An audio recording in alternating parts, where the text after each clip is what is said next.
You never know who's reading that book. You never know who's going to come across it. You never know which chapter will hit someone so hard that they email you, they reach out to you, or which line will make someone think, oh, this is the person I've been looking for. Hey there, and welcome back to the Jo Wildsmith podcast. So in today's episode, I'm going to talk about something that makes authors simultaneously nod vigorously and then wince at the same time. And that is the truth that writing your book is only half the journey. And I know that when you're in writing mode, it feels like the entire universe. It feels like your brain is mush, your kebab shop loyalty card is full, you've forgotten what the inside of your eyelids look like. And of course, it feels like the peak of all the work. But the real mountain, the one that determines whether your book actually goes anywhere, that is the marketing. And don't panic, I'm not talking about turning your sales into some loud, shouty online salesperson.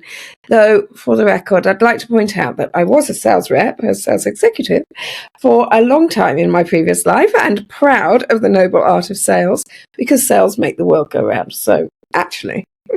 Anyway, we're talking about the strategic, thoughtful, authority-building book marketing that makes your book work for you. In fact, that's why I've released Chapter 9 early, the 9-month launch plan, because it's the piece of the puzzle that most authors tend to sort of forget and never get taught.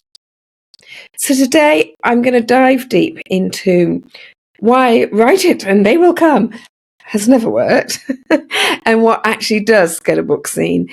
The difference between authors who thrive and authors who flame out, peter out, maybe. The marketing foundations that are so simple, but hardly anyone does them, and the truth about your book as a business asset. So grab a cuppa or a glass of wine, get comfy, and let's dive in. So first of all, the field of dreams myth. Right, so let's address this. It's the adorable, cute little elephant in the room. There is this myth, cozy as it is, in the author community that goes something like, if you write a great book, readers will magically find it. And honestly, I wish it was true. I really do. It's wholesome, it's romantic, it's giving me the indie movie with an acoustic guitar soundtrack. But in reality, it's like expecting people to show up to a party that you haven't told anyone about. It's not going to happen. Let's have another example, right? Now, I'm famously rubbish at cooking, but imagine that you've baked the most gorgeous cake, bake-off style. 3 layers, perfect frosting, enough calories to floor a rhino. And then you put it in your kitchen cupboard, shut the door, and tell nobody. And you sit there puzzled, thinking, but why is no one coming over to admire my beautiful cake? Well, your book's that cake. Marketing is opening the cupboard door, cutting a slice, handing it out, posting a picture, inviting people around and letting them smell the fondant icing through the crack in the window. Because books don't sell themselves, authors do. And I don't mean by being pushy, but by being visible. So what actually happens when you launch a book? Well, here's a little peek behind the curtain that most authors never actually get to see. When you press publish on Amazon, Amazon does not throw confetti. Really, it doesn't. The algorithm does not think, oh, brilliant, another book, let me prioritize this one. No. Readers do not sense a disturbance in the force, and they don't come running. Instead, what actually happens is nothing. Absolutely nothing. A book with no sales history sits at the bottom in the murky depths of the Amazon Ocean. A book with no keywords is basically invisible. A book with no pre-launch audience has no one waiting for it. And a book with no marketing plan just doesn't move. And this is why authors get disheartened. You can't blame them. They assume a lack of sales means their book's not good enough, and that's just not true.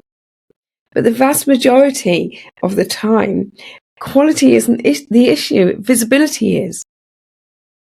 And this is why your launch needs 3 things. It needs eyes, people actually seeing it, eyes on it. Clicks, people going to your listing, and conversion, people actually buying it. Now, you only get those three things with marketing. But Joe, I hate marketing.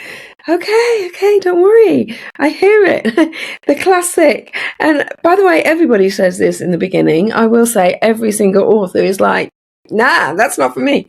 Because when you hear marketing, you think that it's going to be spammy. You think it's going to be salesy. It's going to be in your face. It's going to be loud. And by the way, remember what I said about salesy? Braggy, overwhelming. But let's look specifically at author marketing. Author marketing is giving them clarity, connection, strategy, storytelling, visibility. That doesn't sound so painful. It's about showing up as the author that you already are. I'm not asking you to pretend you're someone else. If you can write a book, you can market a book. You've already done the hardest bit, but you do need to do the rest. What most people lack isn't ability, it's actually direction. And that's exactly why I've come up with this thing, Chapter 9, a 9-month launch plan for books. It demystifies this whole world so you feel calm and confident and not confused. So let's look at what successful authors actually do differently. So successful authors plan their launch before they finish writing. They build momentum slowly but surely, not a frantic, buy my book first. They create content around their expertise and they get their Amazon listing optimized properly. They know how to generate reviews early and they treat their book as a long-term asset. Sounds so easy, doesn't it? And most importantly, they start marketing way before publication day. And other authors, let's say, they wait, they finish their book, they upload it, and then only then they go, oh, I should probably tell someone about it. It's a little bit backwards. And at Chapter 9, with Chapter 9, I'm trying to flip that around so that you feel like you're steering the ship rather than clinging to the back of it like a barnacle. So the marketing is a missing piece no one talks about, and most people have the writing part nailed. What they're missing is being told what to do next. So let's get to that bit that genuinely makes a difference between an author who hopes their book does well and an author who knows exactly how to make it do well. Because here's the truth. Most authors think the only goal is to finish the book. That once that writing is done, the outcome is, well, someone else's problem. It's out of their hands. So, if you haven't got the message yet, a book without marketing is a product. A book with marketing becomes a business asset. And a business asset does things for you. It works for you. It earns its keep. Let me break that down a bit. Books build authority, but only when people know they exist. We live in a world where being an author instantly elevates your credibility. It says, yeah, I know my stuff. I've put in the work. I've organized my thinking. I'm someone worth learning from. But if your book never reaches the right people, the influence it could have had stays locked away. So marketing's not bragging. Don't think of it as bragging. It's making sure your work gets to the people it was written for. A book can become the front door to your business. Your book is often the first taste someone gets of you. It might be the first time they hear your voice, your stories, your approach. And when marketed well, your book becomes a client attractor, a lead generator, a conversation starter, a positioning tool, a trust builder. It's not just a book. It's a handshake. It's all sorts of things. A business card as well. It's a foot in the door. But none of that happens if your book sits quietly in the corner of Amazon or wherever, wearing a sparkly dress and no one even knows it's there. Books create opportunities that you can't predict. So what do I mean by that? Well, this actually is my favorite bit. You never know who's reading that book. You never know who's going to come across it. You never know which chapter will hit someone so hard that they email you, they reach out to you, or which line will make someone think, oh, this is the person I've been looking for. Books lead to all sorts of things. They lead to speaking gigs, podcast invitations, collaborations, workshops, press features, partnerships you could never have planned. But these opportunities only arrive when your book has visibility. Marketing isn't about selling, it's about serving. So when you frame marketing as I'm bothering people, you're going to shrink, you're going to hold back from it. But when you frame marketing as I'm helping the people who need this book to find it, everything shifts. Now, if you believe your book matters, if you believe it helps, inspires, teaches, or transforms, then you owe it to the book and to your readers to get it out there. Marketing is simply the delivery system for your message. And here's the bit almost everybody misses. The entire marketing piece, this whole side of publishing, is another skill. It's learnable, it's repeatable, and it's a surprisingly enjoyable skill once you get the hang of how it works. And that's why Chapter 9 exists, to take away that fear, that guesswork, and that I don't really know what I'm supposed to be doing feeling. Because it's formed in a way that gives you the strategy authors spend years bumbling their way through in just like one roadmap. I say one, it's several videos. 40. And when you get this piece, everything changes. Your confidence shifts, your plan solidifies, your results improve, and your book finally becomes the asset it was always meant to be. So what Chapter 9 actually covers in its weekly videos over 9 months. So warming up the audience the right way. You're going to learn the difference between shouting into the void marketing and warm, connected, authentic kind that really works.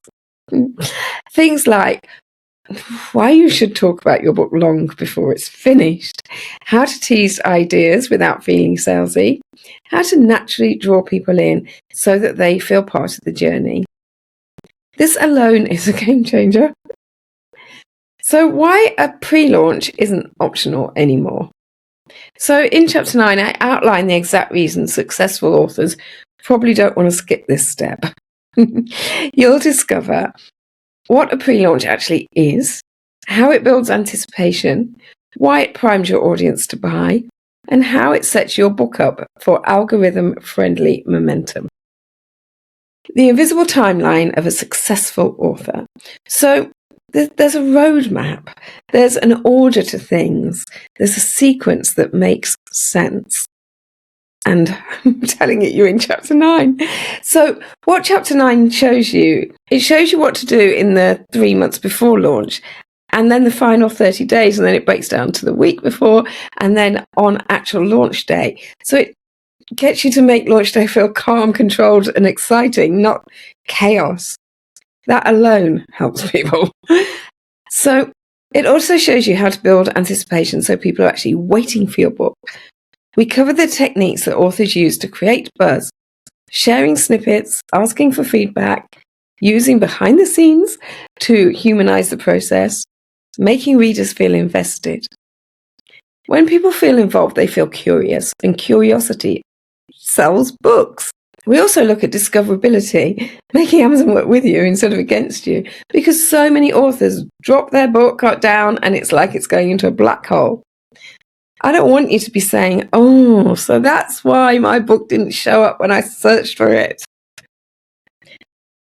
Then we'll move on to reviews and how to get reviews without feeling awkward, because reviews matter, full stop. In Chapter 9, we discuss how to ethically, important, gather early readers, how to get them to leave reviews, how to build credibility before your launch, how to create social proof that gets the algorithm's attention, because no reviews equals no visibility, and that is a bad idea. Your launch day strategy. So let's talk about what actually works on launch day, because it is important. A step-by-step launch day plan, and that will tell you like what to post, what not to say, how to drive traffic without feeling pushy, how to maintain momentum through that whole week. Because Amazon's algorithms have changed. They don't want a one-hit wonder on one day or 1 hour of one day. You need to have like a launch manager in your pocket. The long game. What you do after launch matters. So this is where a lot of authors just disappear into the ether. But don't. You won't if you do this. Post-launch content. Maintaining visibility, repurposing your book, using it for outreach, speaking opportunities, getting onto podcasts, using your book for evergreen marketing. All of these things and more. Remember, your book's lifespan is not a week, it's years. So you'll also learn how successful authors think and how they view their book as an investment, why they don't wait for luck, and how they make their books work hard for them. This is the mindset shift that separates hobbyists from high-impact authors. You've spent too much time writing your book not to give it the launch it deserves.